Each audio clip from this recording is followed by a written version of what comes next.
ప్రతిఘటన టీవీకి స్వాగతం. క్షణక్షణం మీకోసం. వృత్తి ధర్మాలలో భాగంగా ప్రతిఘటన టీవీకి స్వాగతం. క్షణక్షణం మీకోసం.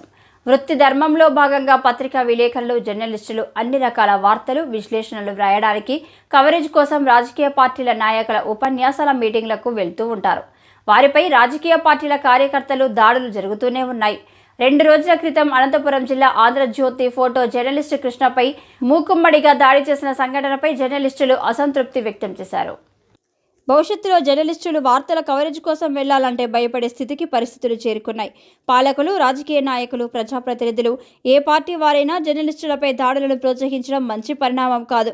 ప్రజాస్వామ్యంలో ఇలాంటి సంఘటనలు జరగడం పరిణామం కాదు. నియంతృత్వ, ఫాసిస్టు పరిస్థితి వైపు సమాజం పోయే పరిస్థితి వస్తుంది. ఇటువంటి దాడులను రాజకీయ పార్టీలు, ప్రజా సంఘాలు తీవ్రంగా ఖండించాల్సిన అవసరం ఉంది. అనంతపురం పోలీసులు ఈ సంఘటనపై కేసు నమోదు చేసి బాధ్యులపై చర్యలు తీసుకోకపోతే రాష్ట్రంలో ఉన్న అన్ని జర్నలిస్టు సంఘాల ఆధ్వర్యంలో రాష్ట్ర వ్యాప్తంగా ఆందోళన చేపడతామని కూడా హెచ్చరించారు. ప్రజాస్వామ్య హక్కుల పరిరక్షణ సంస్థ ఈ సంఘటనను ఖండిస్తూ ఉన్నది.